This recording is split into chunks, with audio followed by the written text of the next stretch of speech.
Good evening. Sometimes observers on the West Coast, suffering from alienation, believe that all the federal cabinet does is play ping-pong with public money. Kind of, where can we dump the largesse to help the polls, as in Quebec? But first, here's Ted with a rundown. Tonight, the first of the best of Webster. Two famous mouths, together tonight, Webster and Frost. Thanks to the Socreds and Expo, British Columbians enjoy open pubs on Sundays. Now, how would you like to pick up a six-pack at the corner store on Sundays as well? Coming up with Webster, John Jansen, Social Credit MLA for Chilliwack and Chairman of the Liquor Policy Review Board. But first, Canada has a federal deficit of about $30 billion. Last year, General Motors Corporation made $3.7 billion in profits from sales. So why is the federal government behind the move to give GM $220 million worth of interest-free financing?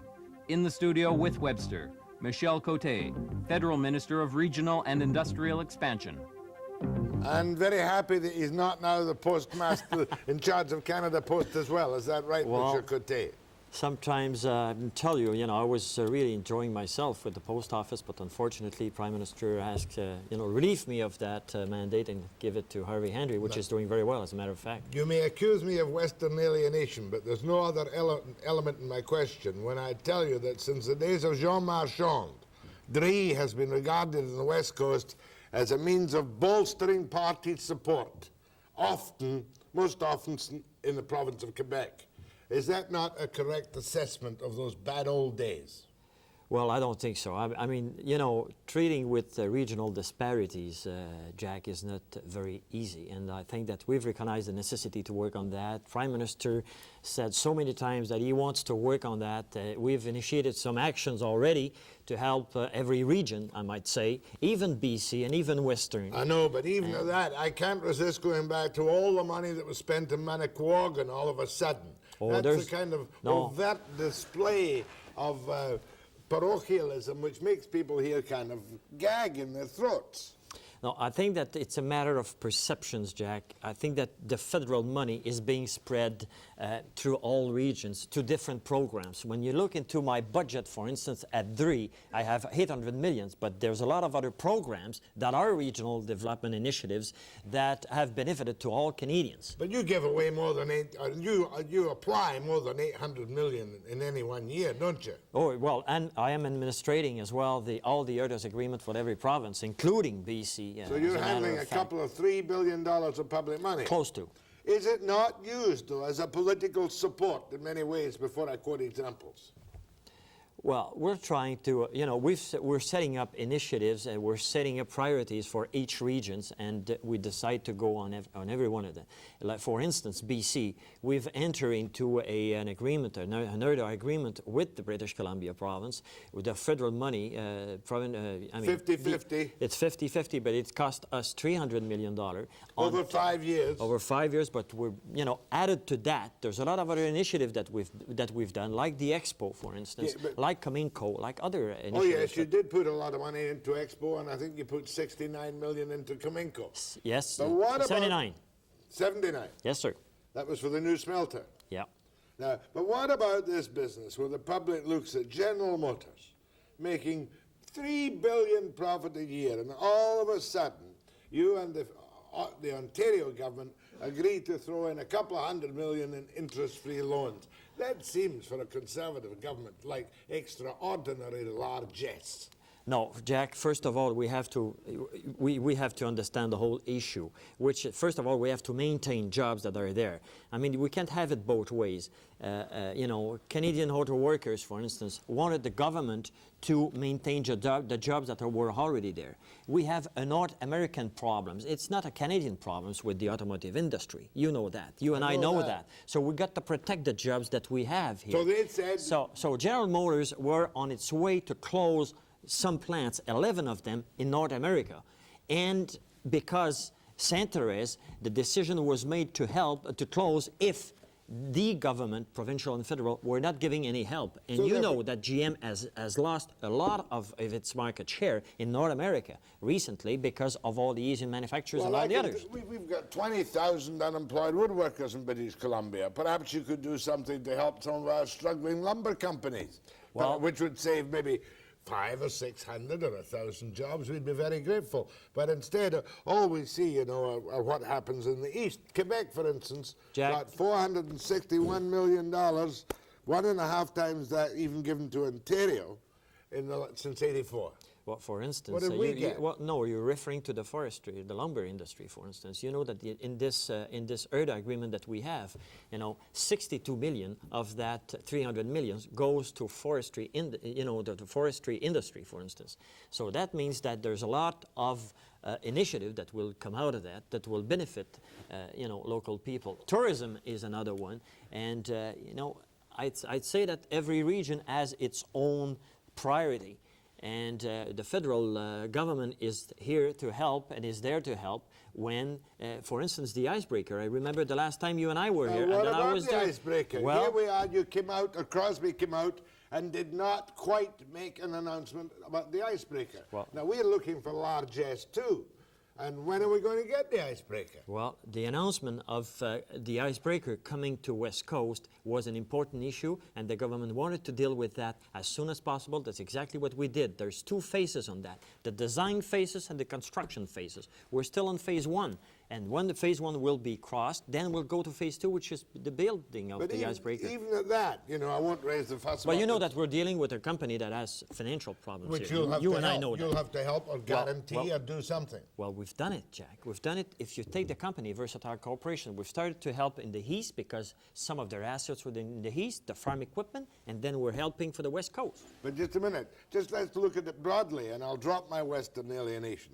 So the CF-18 had to go to Montreal for the sake of political necessity, No, right? no, for the national icebreaker- interest. The icebreaker has to come to the West Coast because of political necessity. For national interest. The $350 million to Alberta, a kind of sop they don't really want after the national energy program disappeared for the oil industry. Well, you know that the energy case or the energy problem is a special problem. You and I know that these people were badly hurt because of the oil economy. That is not due to them.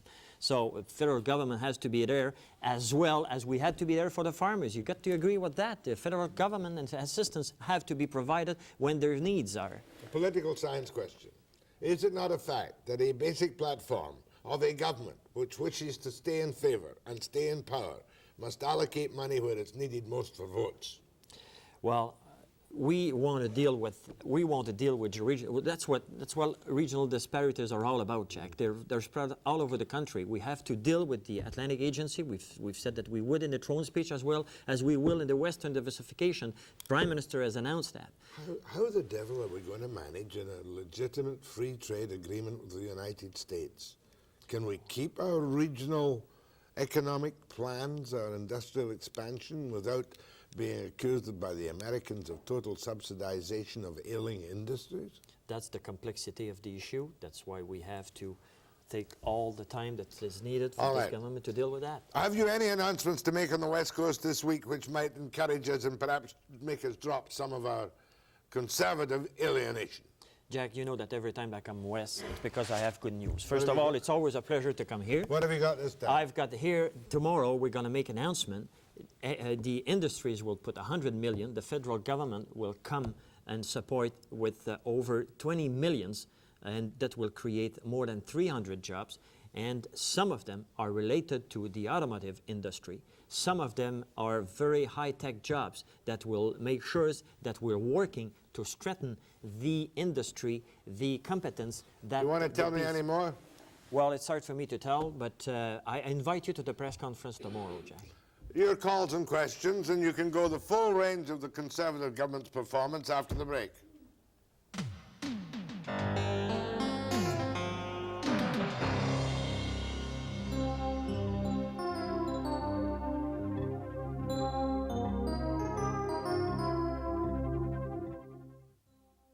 You like something? Yeah, piece of paper maybe.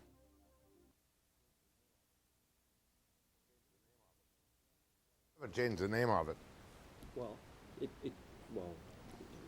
I think it's dry. It's Minister for Dry. Yeah, instead of economic expansion, it's industrial expansion because we've added the industries. Yes. Go ahead, please. Where are you? What's happening? Question on these loans to General Motors and the oil companies. Could you give me roughly within $1 billion exactly how much tax deferrals these corporations have had in this country since the term of your government? Now, you know, this sounds to me like pig on pork. That's what they call it when contracts that get a little too rich. These people were holding tag days for the major corporations in this country, and I think it's a disgrace. Okay. Well, just a quick answer, maybe, if I can, Jack, and put it the facts straight. It's true that we've gave an interest-free loan to GM that will be reimbursed in 30 years.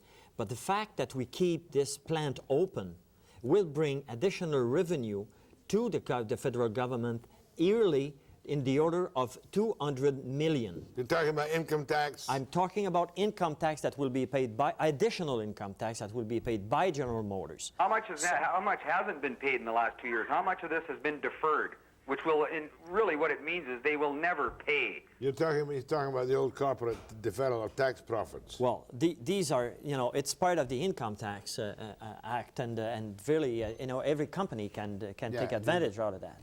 Go ahead, please. Yeah, Jack. Hello? What happened? Official incentives for corporations. Let's let them invest their money and stand on their own, and let's instead see something like tax reform, perhaps a 20% tax rate, both corporate and personal. I'm very disappointed. I used to be a staunch conservative. I'm tired of the conservatives and the liberals, and I'm starting a new party today called DABA, Dictatorship is a Viable Alternative. Thank you. I want everyone to join. Dictatorship is a viable alternative. Go ahead, please. Mr. Côté, I'd like to know if the Conservatives are going to do anything about making it tax feasibilities that will allow investors put money into research and development where they will get something worthwhile. Or are you going to be doing anything to bring back the private investor back into research and development?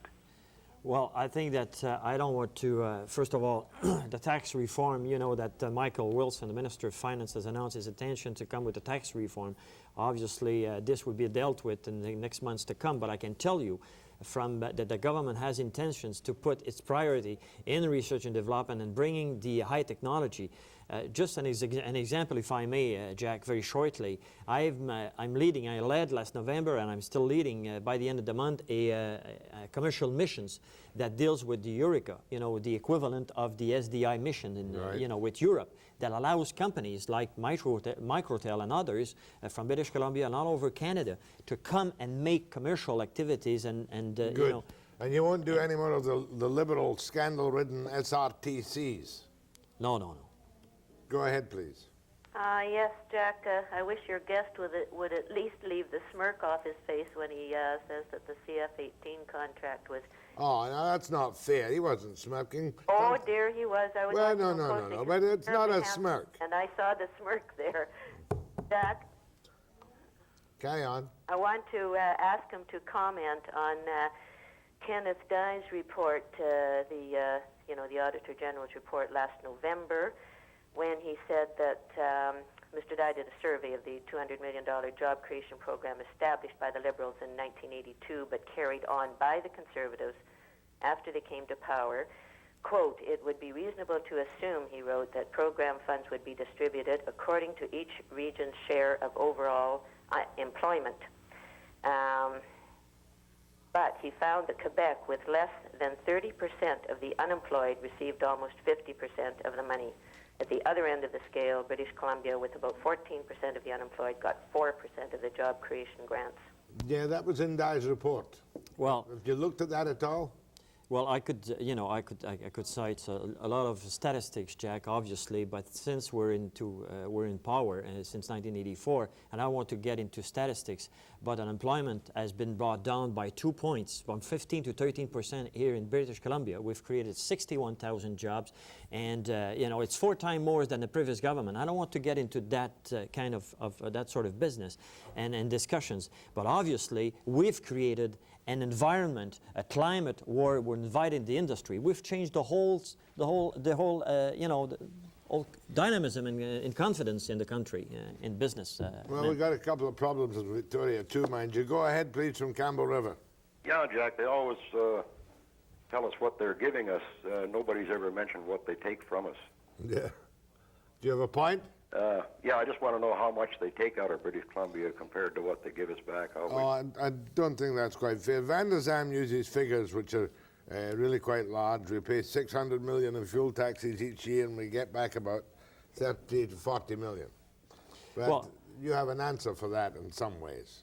Well, I can say it just by, you know, the last comments that Mr. Van der Zam said about his last meeting with the Prime Minister. He said that he was very happy with the kind of relations that he had with the federal government. And again, I think that I can cite the Herders Agreement that we've signed, that, you know, the icebreaker. I can cite the expos that we've come in and all the others announcements. I'm not saying that we shouldn't do more. I agree that there's a lot to do, and we intend to do it. The Western Diversification Initiative is one of them. It's going to be dealt with very shortly, and we intend to keep our commitments. Go ahead from Kelowna. Yes, I'm a dyed-in-the-wool conservative, have been for the last 30 years since I've been voting. But I agree with you, Jack. Western alienation is becoming a real concern because people like Mr. Côté, who insist that they have job creation money, but I read an article in the paper where 90% of the monies that's been poured into job creation is all those monies have been poured within a 100-mile radius of Toronto. It seems that the Conservative Party is making a supreme effort to alienate Western Canada. Well, that's a commonly held opinion. Maybe your propaganda's poor. Maybe your information services are poor. Maybe things are so much worse here than they are in Ontario that we're jealous. Well, I think it's an unfair statement to a certain extent, Jack. And the reason why I say that, I say because when you take all the initiatives that the government has, what we've done since we came into power, that are regional development initiatives. When we help farmers, it's over and above the actual agreements that we have with the provinces. What we've done for the banks, for instance, and all these are regional development initiatives that have been taken by this government. It is spreading the you know, the money and the you know, the well, rich. You certainly had to quick in $1 billion quickly to kick in $1 billion quickly to save Grant Divineside, didn't you? Well, again, because of the world wheat prices. Well, you know, we're putting the money where the needs are and where we think that it helps to strengthen the Canadian economy. Jack, look what we've done. All the facts are there, and you and I know that. I mean, people can save money from you know, interest. I've been down the lowest since 13 years. 13 years. Yeah, but I think we're looking for a bit of inflation to create some more money around for more jobs on the West Coast. Well, we've said that when we came into power, we said that we will deal with 4 main issues: national reconciliation, deficit, lowering the interest rate, and creation of jobs. And we're on our way to do that. There's a lot to be done. There's a lot of initiative that will be done in the next months and years to come. But I can tell you, this Prime Minister has a vision of this country that will make sure that new additional job will be creating through free trade. Social policies have been issued as well, like, you know, drug abuse, pornography, and all these kind of things. Even if it's at the bottom of the polls. Yeah. Good. I've got a last one. My thanks to Michel Côté. Next, John Jansen on the BC's Liquor Survey Review Board after the break.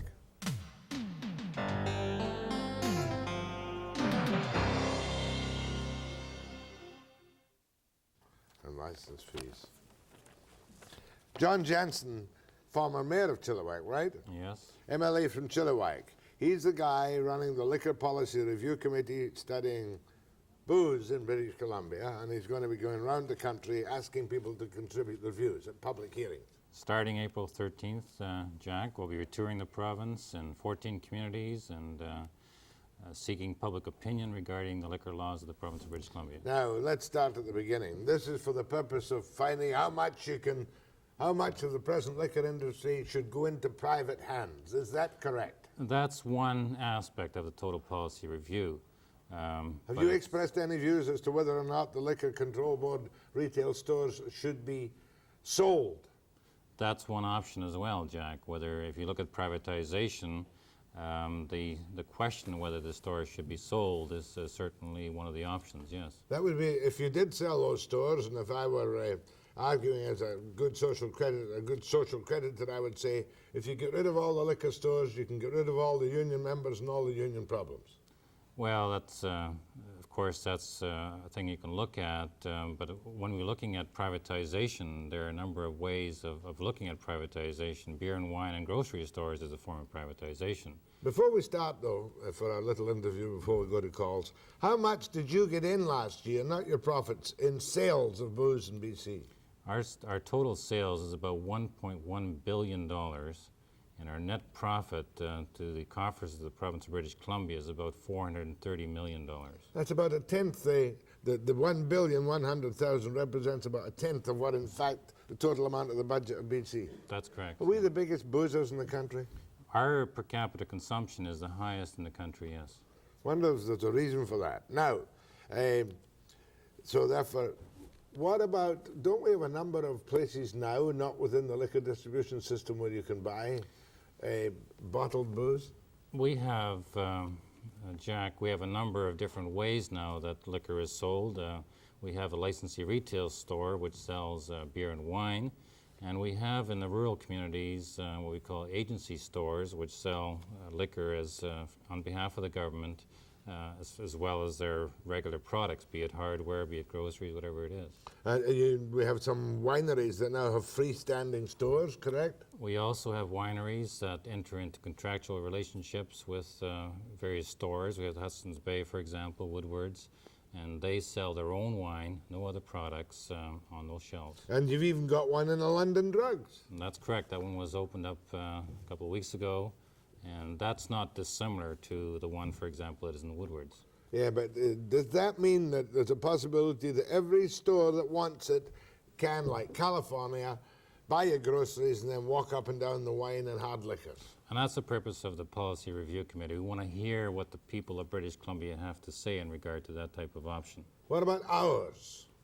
Hours of operation, Jack, is also an item that we would like to receive public input on. Should bars close sooner? Should bars close an hour before they do now? There's a question whether or not bars should stop serving an hour before they close, so there's a sober period, people to get rid of the effects of alcohol before they go into the streets. Those are the issues we like to hear the people tell us what they think. How much, perhaps you can't tell me, how much do we spend in alcoholism rehabilitation in the province of British Columbia? We're working with the Ministry of Health to determine what is the cost aspect. You've talked about the revenue aspect. Of course, on the other side of the balance sheet is a very important social cost of alcohol and alcohol abuse in the province of British Columbia. We're going to determine what that cost is and certainly try to address it. I've had social credit cabinet ministers say over the year that the profits don't exceed the actual damage done by alcohol consumption in the province.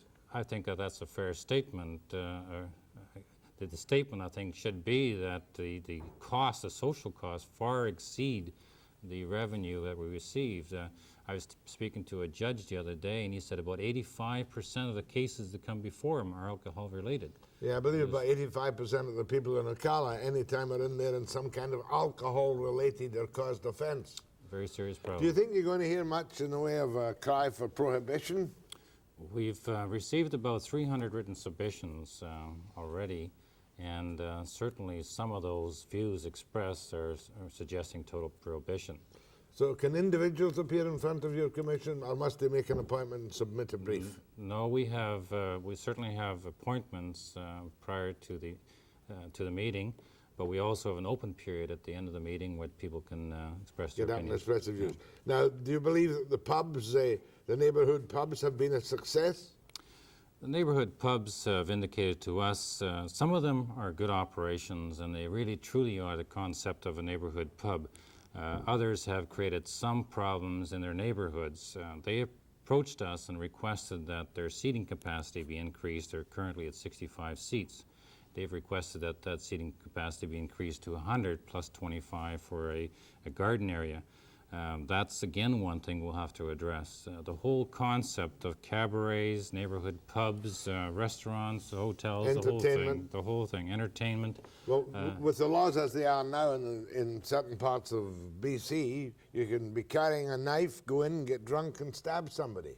Would that come into the purview of your recommendations about the carrying of these so-called legal knives? That's another thing that we're certainly looking at. We had occasion to visit the downtown east side, Jack, and that was one of the issues that was of extreme importance to the people in that area, the problem of knives in pubs. So you would concede, and so would I, that since in the last 20 years there's been an incredible explosion in the availability of alcohol in all kinds of different places, apart from bootleggers. Certainly different establishments. And you're willing to take any suggestions from the public and hear their views on what they want started or stopped? Absolutely, Jack. Let's go to the phones right now, so we have some time to get your reaction to John Jansen, MLA, Chilliwack, former mayor of Chilliwack, running the Liquor Policy Review Touring Committee, after the break.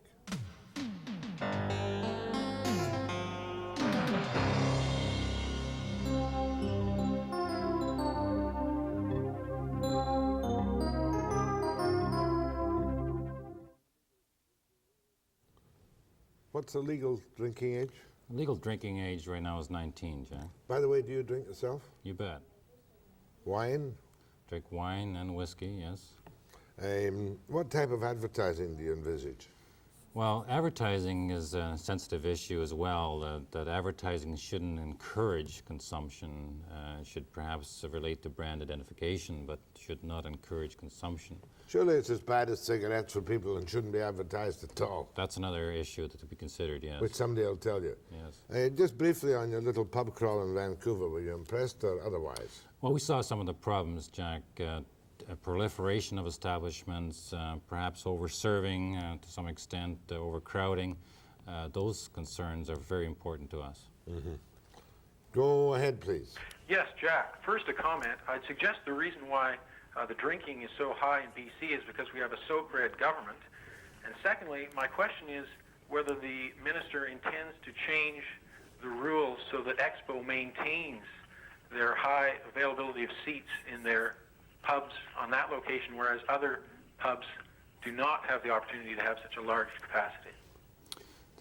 The G license question will be one of the matters that we will be discussing as well through the policy review. That's of real concern to us. When do you have to have your report finished by? The report has to be done June 30th. June the 30th. Thank you. Because the other operators are very upset at these G licenses, as I understand. Go ahead, please. Yes, John, I'd like to identify myself. My name is Gary Steves from the BC Government Employees Union. I was interested in the questions Jack asked about revenue and expenditure. I believe right now, of the $430 million in revenue, you currently spend $22 million on alcohol and drug programs, and your Ministry of Health estimates the abuse cost to be between $1.5 and $2 billion annually, the cost of alcohol abuse. I'm wondering what research your committee has conducted into privatization efforts in other jurisdictions in North America, and what the findings of that research have been. We have been in contact with Ontario, Quebec, visited those places, met with the liquor control people there. Iowa State just completed the sale of all their stores. March 31st, they'll no longer be in the liquor business. We got information from them, as well as visiting with state officials in California, Oregon, and Washington State. So we do have some information. We've requested the Ministry of Health to supply us further information in this regard, and we will have that information available to us. You would still control the profit margin, would you? We control the profit margin, that's certainly one thing, as well as controlling the substance availability in regards to licensing.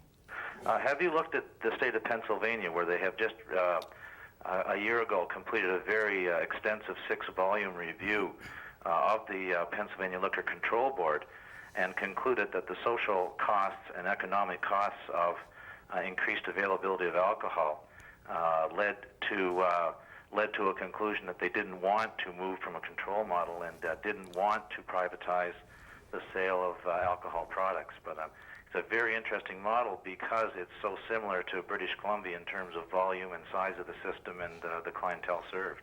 Yes, we are getting that information. Gary, will you be submitting a brief to this review board? Yes, we have, Jack. We've submitted a brief to Mr. Jansen by the April 3rd deadline, and we will be appearing at all of the hearings. And you want to leave the system more or less as it is?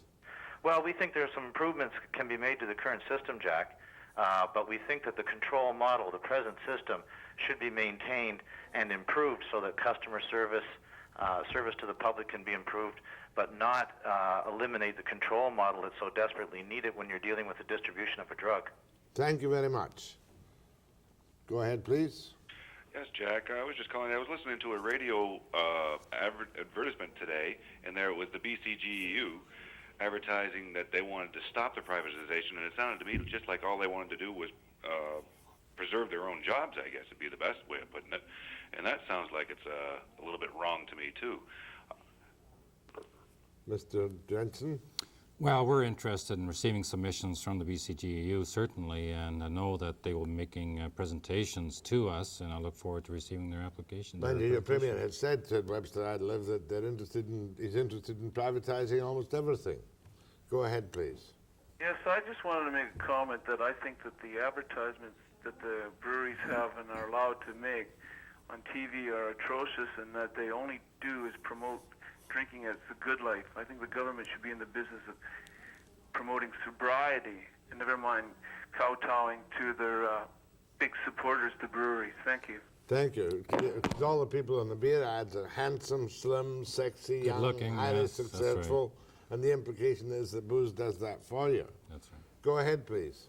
Yes, I'd like to say that I'm against the privatization of the liquor stores, but I'd like to know if the corner stores are given the opportunity to sell beer and wine sales, who will be responsible for distribution to these outlets, and will there be beer stores established like back east in Ontario where the breweries sell their own beer through their own beer outlets? Thank you very much. First of all, Jack, beer is now distributed through PBD, who is the Pacific Distributors. The licensing aspect, the control aspect, would presumably still be with the government if indeed that were the model that the government wished to follow. It's not dissimilar, I guess, to sale of products on site. If you buy a drink, somebody is serving you and selling you a drink. Now, whether he serves that drink as a glass or whether he serves it in a bottle is much different. I don't know. It's just a question. I can't get away from the fact that we've got a whole liquor warehousing system. Would the government still import all the... That's a question, whether or not the entire model would be privatized, or would you just do the retail side and leave the warehousing side because of economies of scale and everything else, you leave that intact. That's another one. Go ahead, please. Yes, Jack, I was just wondering, I'm a government employee myself, and if we were going to be privatizing the government liquor stores, and if so, would we be staying on as employees there, or could the gentleman find other employers? Thank you. If the privatization question were being implemented, Jack, the question of personnel relations would be very important, that we would determine how that went. Go ahead, please. Yes, Jack. I was just wondering, Mr. Johnson, he's talking about beer and wine in different outlets. Why is it just Canadian wine and Canadian beer being sold? Why isn't it different types of wine and different types of beer from other countries? That's all. The current policy has been to support the local wine industry and local vintners, domestic vintners. The thing that we're looking for is how to perhaps open it up further and to allow import products access as well to the retail establishments we were talking about. But you, of course, can't give me any decisions. I can't give you decisions. You're only listening to possible options. Go ahead, please. Yes, good evening, Jack, Mr. Jansen. I was thinking if you just opened the whole thing up for 24 hours a day, guys like myself that work strange shifts can stop, pick up a six-pack, bottle of wine, and go home at 2, 3, 4 in the morning, whatever. It makes it a little more convenient. But by the same token, you might run into a problem in certain areas or certain districts where you have a excessive drinking problem. But don't you think we have a certain amount of that anyway, and it is under under your control, so to speak, or under your jurisdiction to correct that problem, which the government is doing as it controls, as it goes. Thank you very much. He's talking about 24-hour openings. Well, I guess he's talking about corner store availability of beer and wine that would enable 24-hour sales. Yeah, I remember a few years back you enabled a number of stores to stay on much later at night. Yes. They probably still do, for all I know. Go ahead, please. Hi, I was just wondering how this would affect the prices. You know, down in the States, you can get a six-pack on sale or a bottle of vodka on sale. If you privatize the liquor stores, would it affect the prices? A pricing issue is one that we've looked at and will be continuing to look at, and how it impacts on the privatization question. In Iowa State, for example, they saw that the prices increased as a result of privatization, so that would be a concern. Thank you. It depends on the district, like the various, say, markups in various grocery stores in various more or less affluent areas, I suppose. You get pink champagne at 97 cents a bottle in the States. Go ahead, please. I fully believe in just having the liquor board as it is now. Never mind the corner stores or the pubs. Just leave it to the board. Thank you, ma'am. Go ahead from Campbell River. Thank you, Jack. Last time was on capital punishment, and this question of alcohol is equally important in my view. A university professor at the economics professor at the University of British Columbia after World War II used to entertain his students by saying that the best citizens, most patriotic citizens, were those who used alcohol and tobacco because of the high taxes they paid. Now, my suggestion is on the question of why governments levy taxes. Governments decide how much money they want, and then they proceed to levy taxes to acquire the money. Tobacco and alcohol are two types of products which the consumption is not reduced through the increase in price. And I suggest to your caller that's an important economic statement. And that's the reason why governments levy taxes on tobacco and alcohol. Thank you, because a lot of smokers, not so many smokers, but there seem to be more than ever in the way of drinkers. Last call. Go ahead, please, from Trail. Hi, Jack. John. First of all, I'd like to ask if Rita Johnson's policy on returning things to the municipalities has anything to do with this. The second thing I want to say is I am very afraid in corner stores, if we open up the corner stores,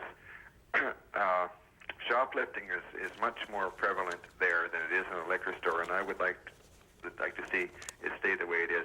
There is no privatization of the liquor business. Thank you very much. When's your first public hearing, John? April 13th on Monday in Vancouver. Where? The Hotel Vancouver. And we're proceeding 14 communities throughout the province, 3 days in Vancouver, then to Victoria, and the following week throughout the province. You're going to have a busy time and a very difficult report to write. Yes. My thanks to John Jansen, Chairman of the Liquor Policy Review Board of the Social Credit Government. I'll be back after the break.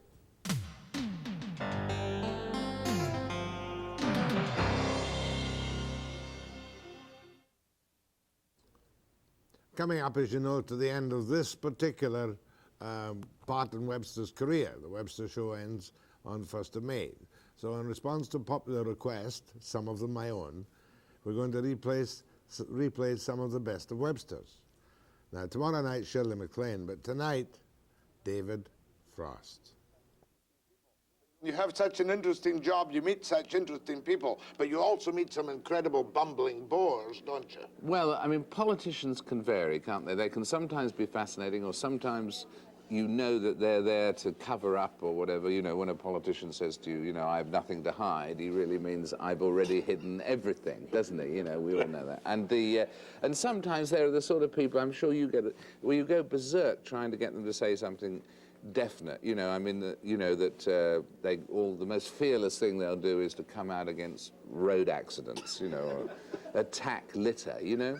Ask them their favourite colour and they'll say plaid. You know what I mean? That sort of infuriating thing. I remember I was once in New York, I was interviewing a senator, Democratic senator. It was just after the Attica jail riot, number of lives lost, Republican governor. He had to have something to say about that. So I said to him, tell me, you know, what's your comment on the Attica jail riot? He said he couldn't possibly comment on it because he wasn't there at the time. Well, I knew he wasn't there at the time. Maybe some of his constituents might have wished he'd been there at the time, but he wasn't there at the time. So I said, all right, well, do you think there's a case for prison reform then in America?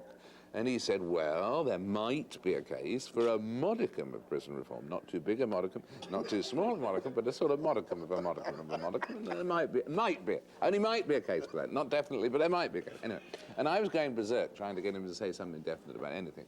So I finally said, well, all right then. I mean, what is the issue you feel so strongly about that you would go out on a limb for, no matter how unpopular it made you? And he said, well, David, and as you know, when a politician says, well, David, in that sincere sort of manner, you know there's crap on the way, you know. And sure enough, there was, you know. And he said, well, David, what I'd like to see here in America is an era of prosperity, not only for our children, but for our children's children. And abroad, David, an era of peace throughout the world. And I said, well, I didn't expect you to come out for war and poverty, you know. And later on he said, where would this country be without this great land of ours, you know? For without the future, there can be no tomorrow, you know. Oh, rubbish. Do me Harold. Garbage. Do me Harold Macmillan. Oh, Harold Macmillan. Well, Harold Macmillan, the first political... There are two things about Harold Macmillan. One was that his movements were a bit like Nixon's, in the sense that, although he said some very good things, his movements were always sort of out of sync with what he was saying. So he would sort of say, ladies and gentlemen, we must stand firm.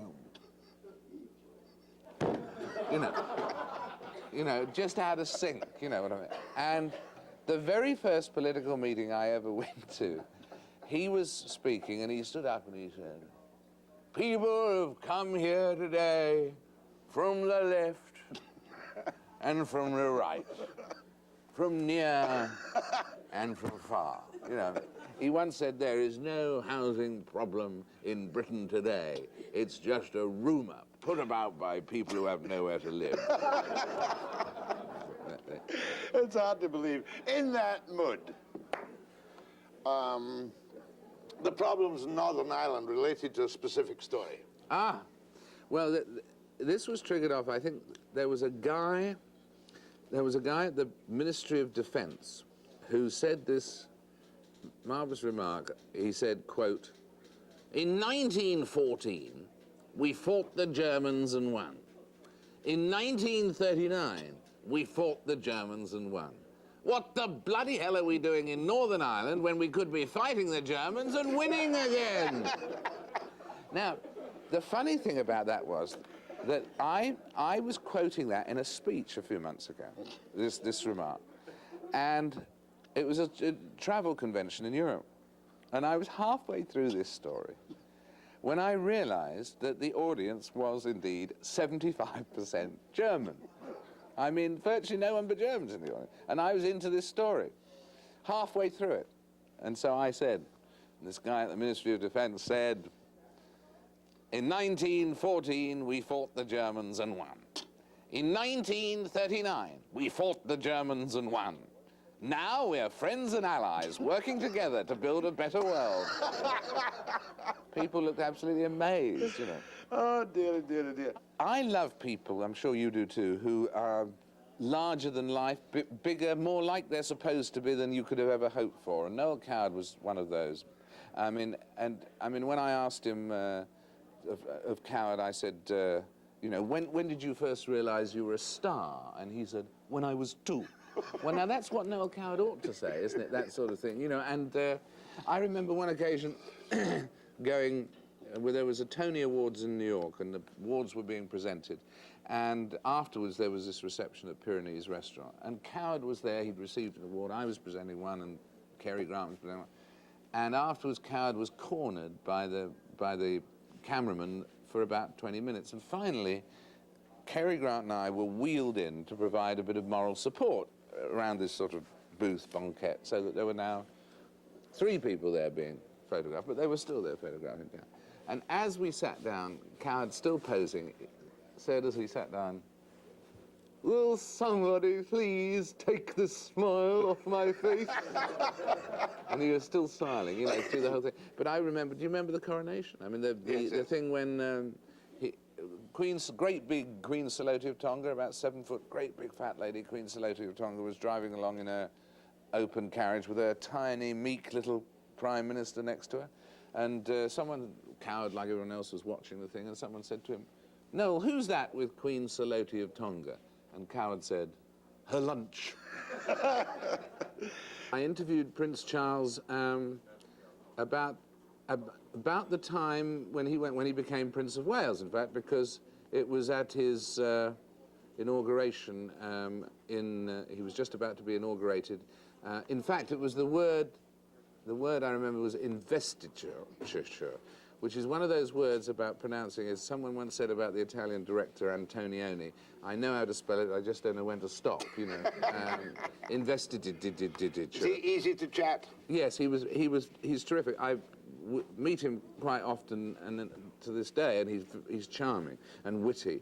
And the bit I always remember about this interview, there was one point, this is, as I say, an interview, and must have been in about '69, was a bit where I was saying, you know, what difference does it make with predestination knowing you're going to be king? I mean, all of us grow up as children, we have certain ambitions we may or may not fulfill, but in your case it was pointless having any ambitions because your role was already designated as the monarch. You were going to think, what effect does that have on one's childhood when one's future is preordained in that way?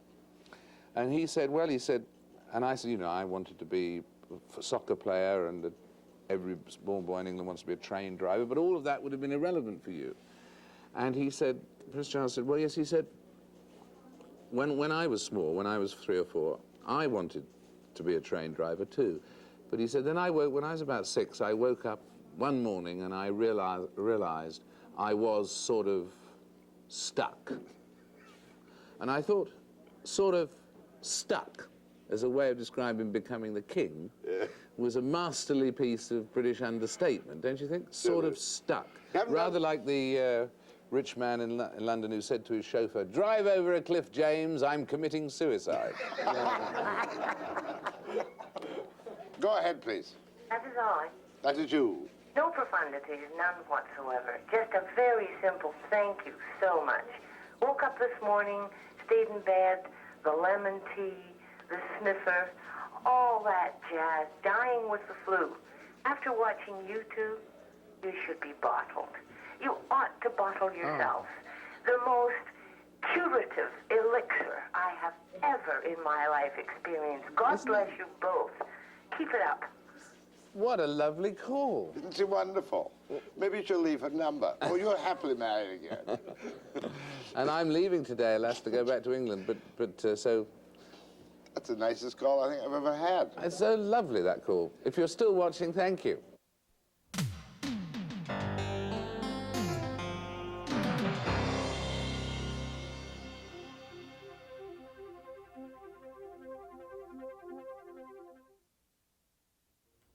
Tomorrow, Rick Hansen live from Williams Lake, and hopefully you'll be able to talk to him too. Pat Carney, Minister for International Trade, and the best of Webster tomorrow is a riot with Shirley MacLaine at 5 p.m.